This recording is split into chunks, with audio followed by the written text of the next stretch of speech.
Welcome to Grieving Insomniacs. This is your host, Cristi Habermann. I am having a hard time knowing what to talk about today.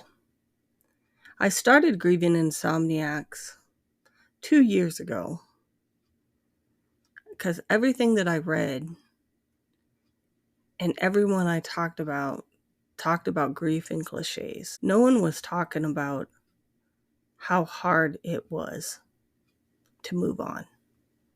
No one talked about the struggles that you were going to go through forever because your child died. And my podcast seems a little self-serving at first because I frequently talk about what it's like for me. But I honestly feel like you have to be real about grief. It doesn't do any good if you're talking in cliches again and you talk about grief in a way that makes it seem like it's distant from you. I see people talking about, well, this is how this expert recommends that you get over grief, or this person did this to get over grief. And they never really get down to the struggle of it. And they make it sound easy. On this podcast, I've decided to be real about it. Be real and be honest. And for some people, it's very difficult. I run into that at work and I run into that in my personal life. That people find it very difficult to be real. And what does real look like? Real looks like talking about the struggles, talking about what happened, allowing yourself to feel and not hiding it, not hiding your grief. And I understand for some, my podcast is not going to be something that they want to listen to. However, we are humans. We are unique from animals in the respect that we can learn from other people's stories. And for me, the important part of learning about how to cope with grief is listening to other people's stories. Because they're the experts. They're the ones that have gone through it. They're the ones that can help us recover from it. And I've really been struggling in the last week or so with Thanksgiving coming up. And I do every year for some reason. And if you listen to my podcast the first year and then the podcast the second year, I talk about how difficult Thanksgiving is. And I knew I wanted to do a podcast this week. I just didn't know what to talk about because I talked about the pain of not having anywhere to go, especially that first Thanksgiving. I don't remember what I talked about last year, but I know I talked about the fact that being alone at Thanksgiving time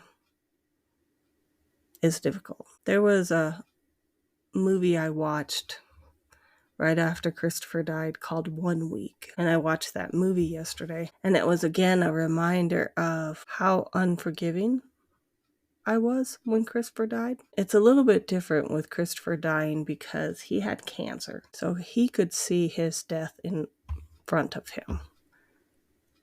For people that die in car accidents or other types of accidents or by suicide, they don't necessarily, that I know of, have that expectation of somewhat preparing for dying. And I was thinking this morning, what is making this Thanksgiving so much more difficult?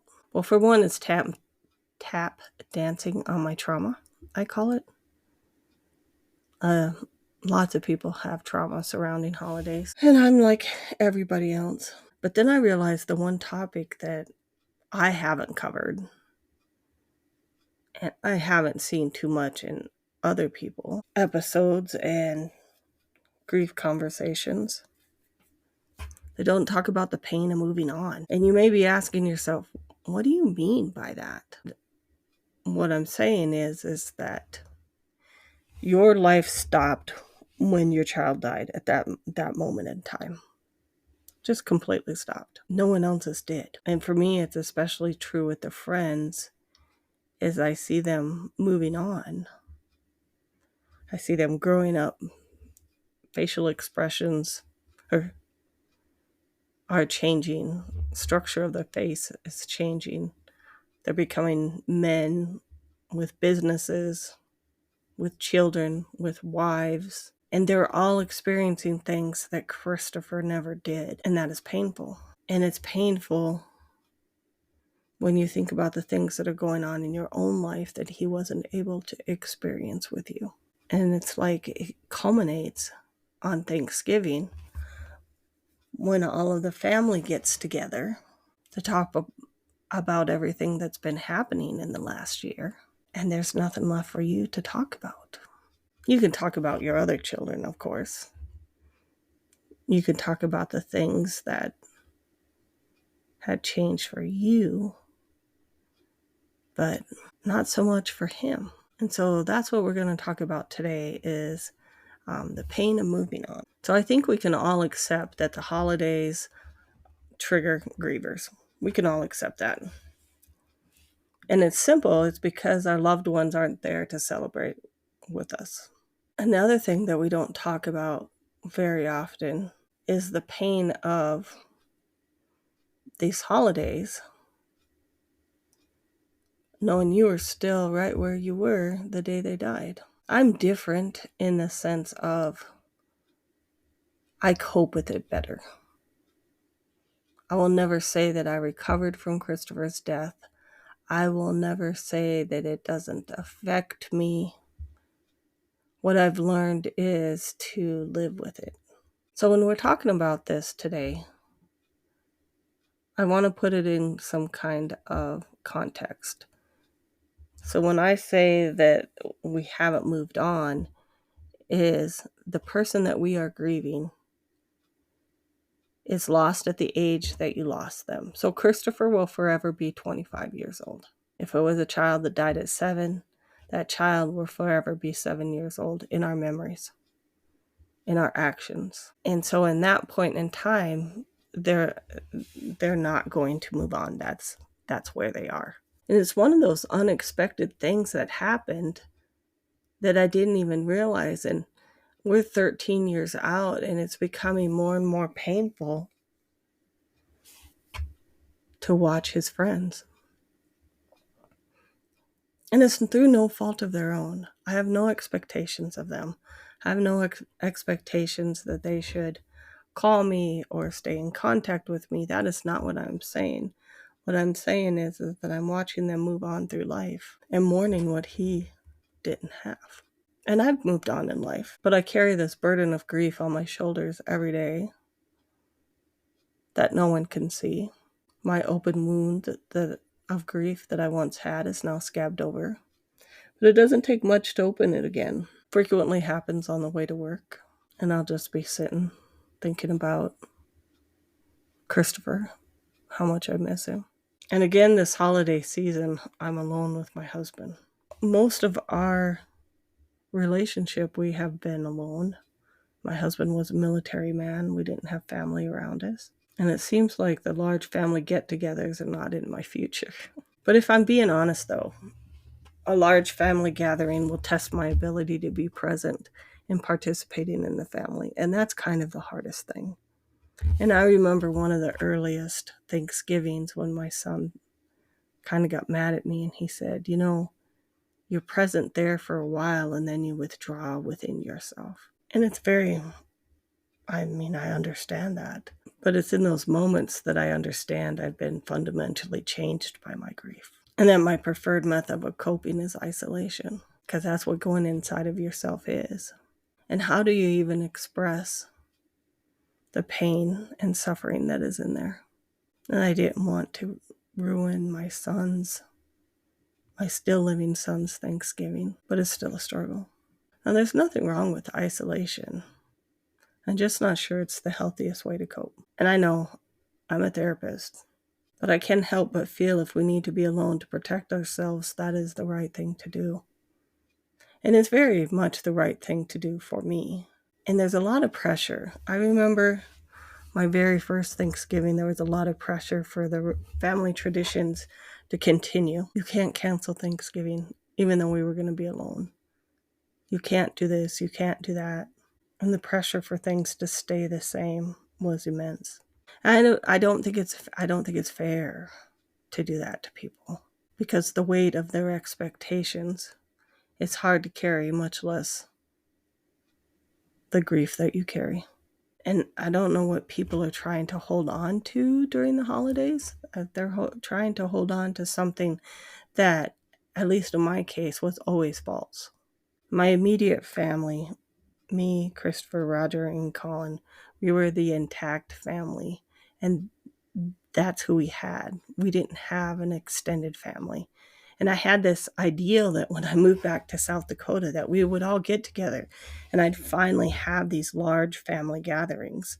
And they never occurred during Thanksgiving and Christmas. I had them a couple of times, and then we went our separate ways. And Christopher died 5 years after I moved back to South Dakota. And after that, I knew we were never going to have them. But I thought I'd take you through what it's like to be a griever. And I just made this story up. It's not necessarily my family. There are pieces of different situations that have been talked about to me from different people. And so I want you to understand what it's like for the griever sitting there at the table. And so this is a scenario that can happen in any family. So dinner is scheduled for noon. There's a long table with red and gold place settings. There's a tree in the corner with lights, red and gold. There's candles everywhere, red wreaths. And you walk in the door, and each person has a place setting labeled for them by the family in the dining room. So we have one family together: mother, father, daughter, son, grandchildren, their children, so on, so forth. As you walk into the room, you become aware that your family member that's deceased is not present, nor do they have a place label on the table. And there's your first trigger. They didn't remember him. There could be conversations about there wasn't enough room at the table. It's about time you got over it. Or sometimes they just plain forget. You grit your teeth and say to yourself, I can get through this. There is a card table for the children. There also have labeled place settings. Tom, Sally. Again, if you had lost a child, their name would not be at the table. And it doesn't matter what age the deceased person is, it's clear they are missing. Everyone is talking and laughing. They are updating each other on the accomplishments of the last year. They're talking about their children and how they did in sports, their adult children's employment, jobs, relationships, work events. You don't have anything to contribute. Your life is getting through each day trying to survive that your loved one died. You just sit quietly. But sitting quietly is not necessarily acceptable either, because then you're not participating. And how dare she make it all about her because she's not participating? Everyone is careful not to say your loved one's name. This is a happy time, not a sad time. If we don't talk about it, they won't be sad. We can't have her being sad over Thanksgiving. Someone slips up and says the deceased person's name. The room becomes quiet while they wait for your reaction. You can't help it. Tears roll down your face, and people gradually leave the room as you sob, complaining that she or he ruined the holidays again. Why can't we have one Thanksgiving without talking about death? And so it continues year after year. You learn to fake it, but it only lasts for a little while before you learn that you can't tolerate large gatherings anymore. Isolation is better. I can hear people listening saying, holy cow, this is sad and depressing. Automatically dismissing that grief is like this. Let me tell you, grief is like this every day. Every day I am censoring my grief, not for me, but because of the people around me. This right here is the painful reality of the holidays for grieving people. My podcast has always been real and honest. The truth is the holidays are a time you must get through, and that's it.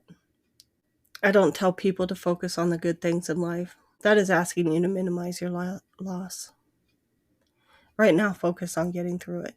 As you can hear, I'm coughing. I always get sick over the holidays. It's a way of my body forcing me to slow down, to accept the limitations that are there.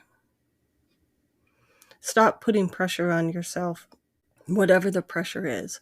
Whether the pressure is to stay present, whether the pressure is to participate, whether the pressure is to continue the pace that you're going at or not to be sad. Stop doing that to yourself. I stopped putting pressure on myself years ago to celebrate the holidays in the traditional ways, because who did it serve? It served no one. If someone doesn't want to celebrate with us, so what? Going to be alone, so what? You must honor your own needs first. And it's easy for me to say because I'm married. If I were single, it might be harder because then I would truly, truly be alone. But that would almost be preferable. And I think if I were single, I would go away somewhere. I didn't have to feel the pressure of being something I wasn't for the holidays. I had to ask people what are some of the worst things that someone said to them on the podcast. And I got a response from someone.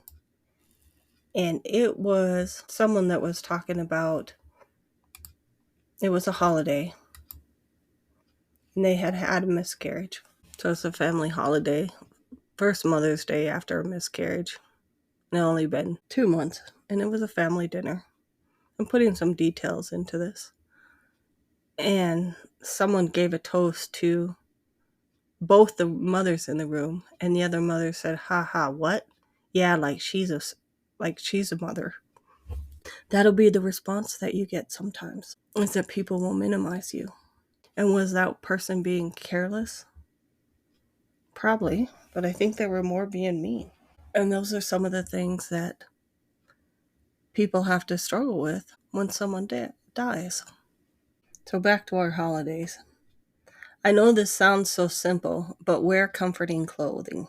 If you're going to have to go and endure being somewhere for a long period of time,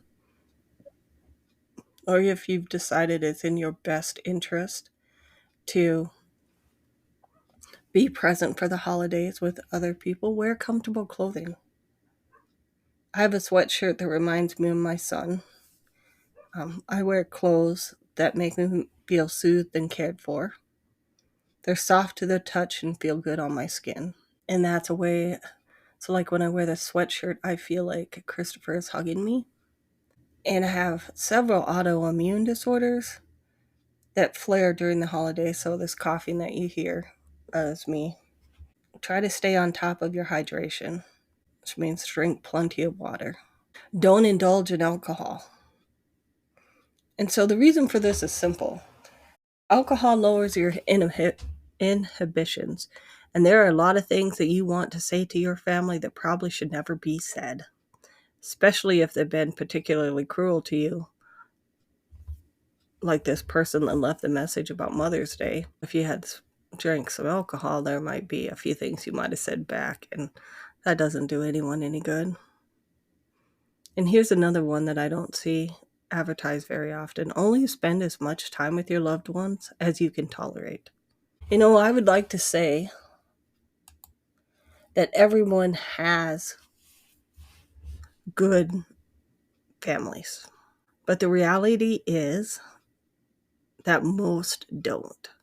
And I know you don't want to hear that, but what I've discovered is a human being is a human being is a human being, and they are all very similar.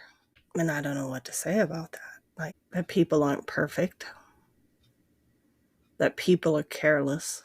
They're careless with their words. I'm kind of having that struggle where I'm starting to realize that people aren't necessarily rude or mean. They're just careless. They're careless with what they say. They're careless with how they behave.